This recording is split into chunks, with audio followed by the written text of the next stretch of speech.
In an age of skyrocketing divorce rates, is it really possible to make love last? Welcome to the Falling in Love Forever show with Doctors Barbara and Michael Grossman, the well-known relationship experts and best-selling authors of The Marriage Map book. Each week, they share the latest information to help you enjoy your romantic partnerships so you can fall in love forever. Here are your hosts, Doctors Barbara and Michael Grossman. Hi, this is Dr. Michael Grossman. I'm Dr. Barbara Grossman.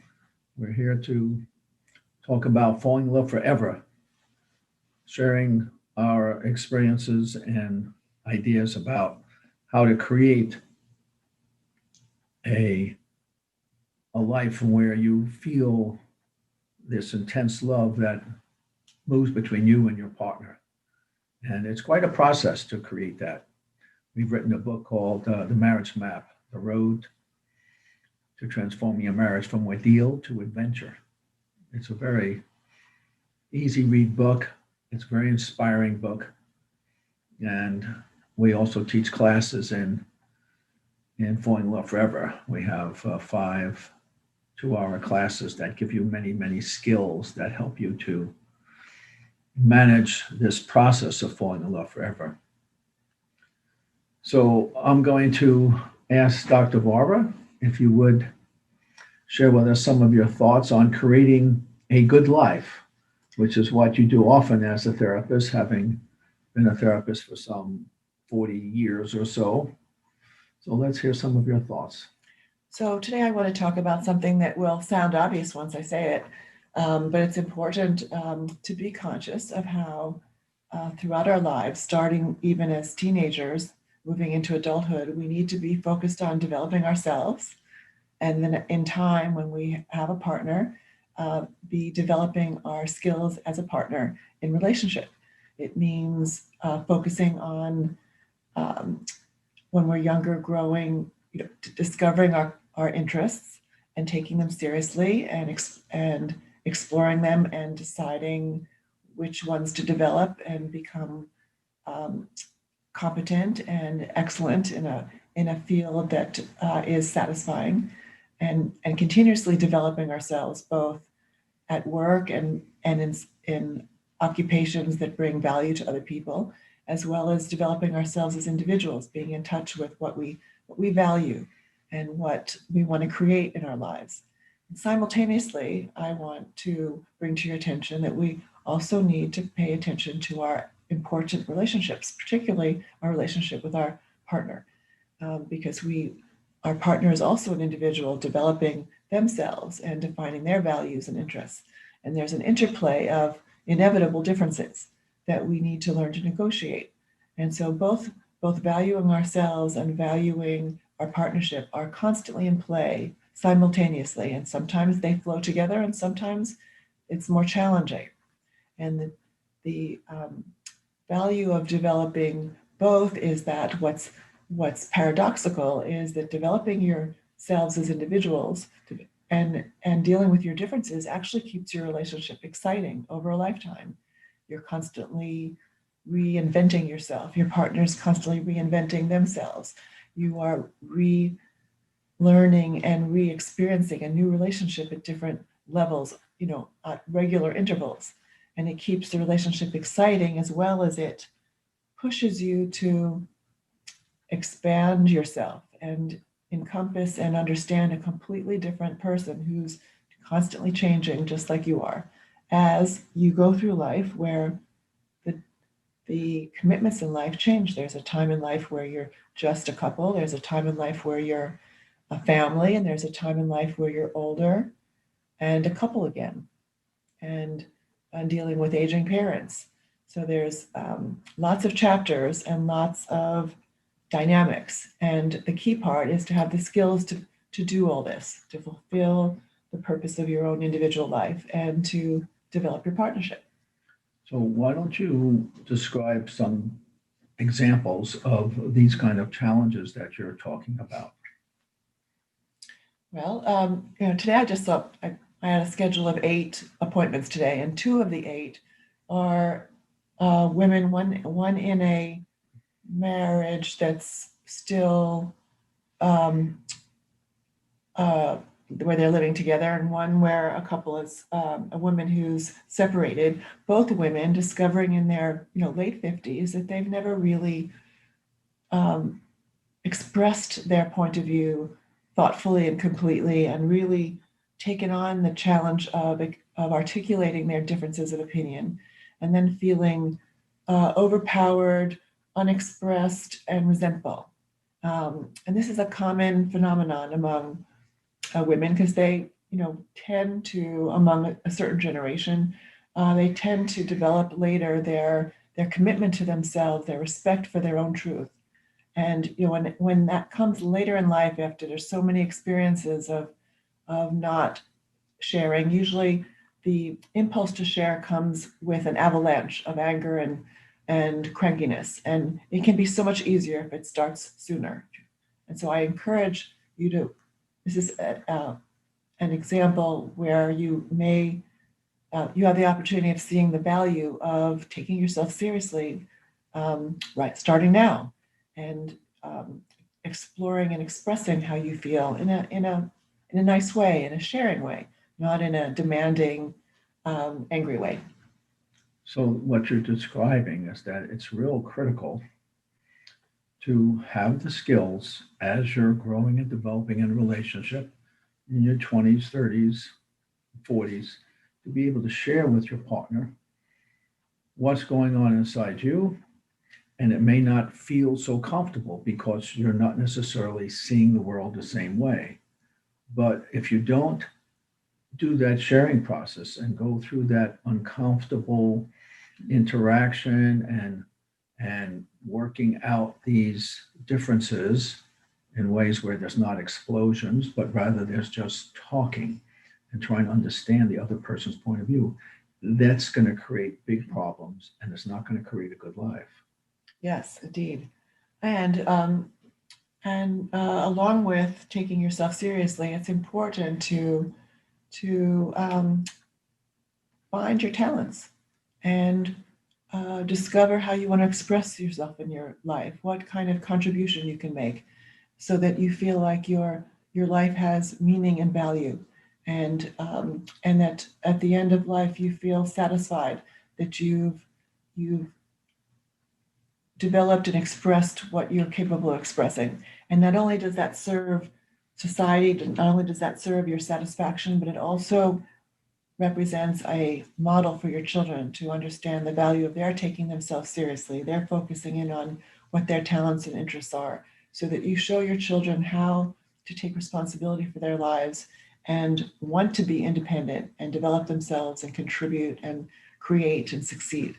So you you give by example a wisdom to your children that they can emulate and find their own path.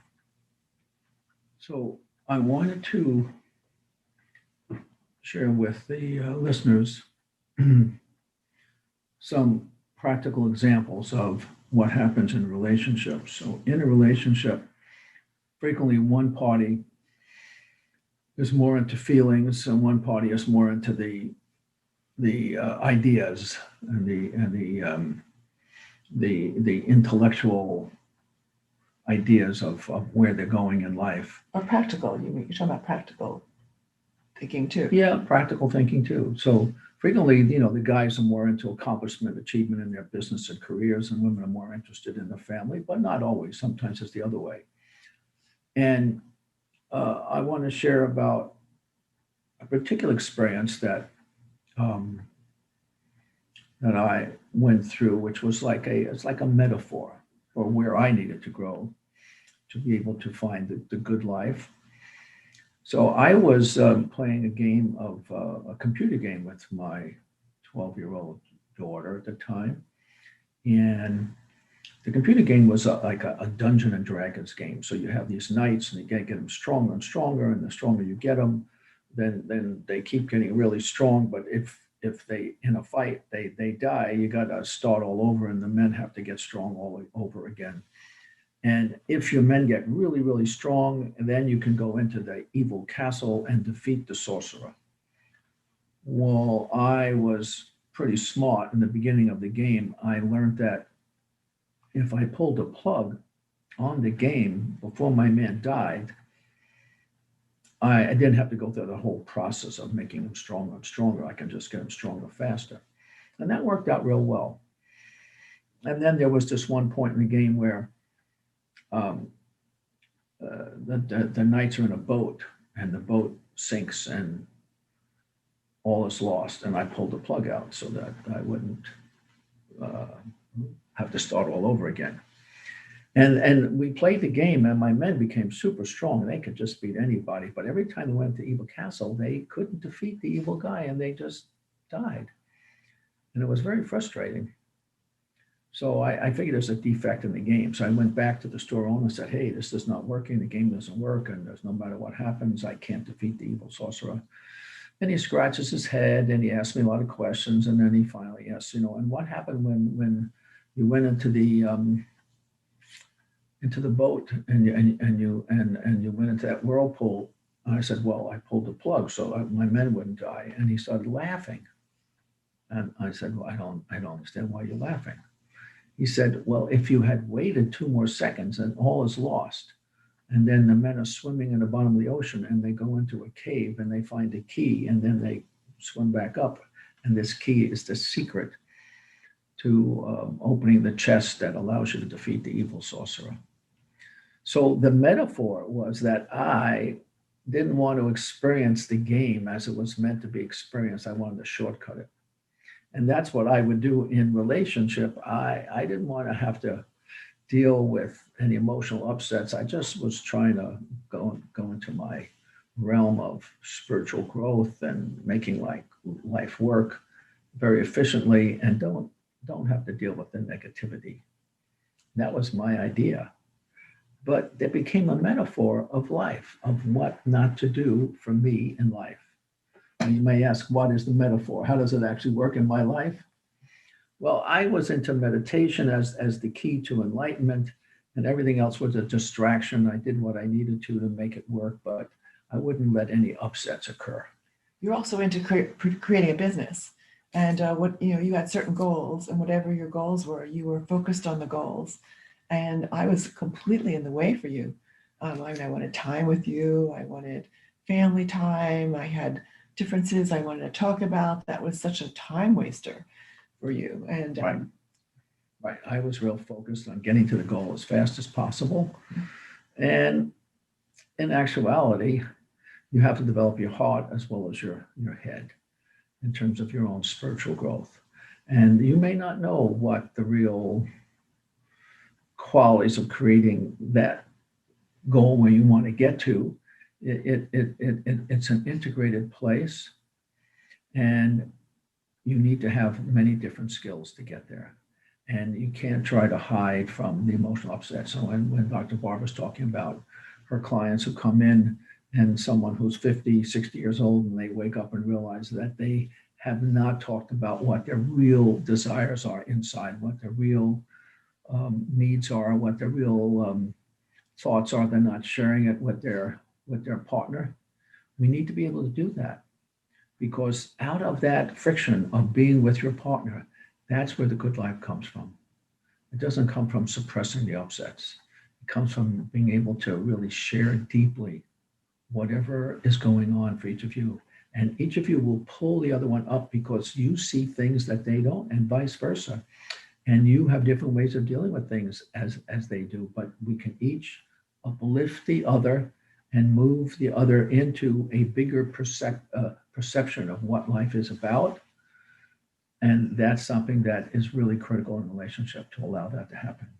Yeah, and I want to acknowledge you. You are a lot of the passion for teaching these courses, because you have been surprised over and over again how much talking and being emotionally connected to what's going on in real life has brought you, and dealing with 2 points of view. It says, I believe, as I watch you, it has enriched your life. It's enriched your personality, and you are a more integrated and wonderful man as a result of you being open to me and my contribution to your life. And we want that for all of you. each partner has so much to contribute to the conversation and development of your lives together. And we want you to be present to your own feelings and thoughts and truth so that you can share with each other and embroider your life in greater dimension and really be happy and satisfied with life and grow wisdom. So we encourage you to read our book on the marriage map, come to our classes and courses, go to our website, themarriagemap.com. It's a pleasure to talk with you, and we hope that you're all doing well, and we wish you love and deep, joyful relationships. Thank you so much. Until next time. Thank you for watching the Falling in Love Forever show with Doctors Barbara and Michael Grossman. Join us next week for another informative discussion to help you keep your love alive. Be sure to visit us at themarriagemap.com or find out about our relationship classes at fallinginloveforever.com.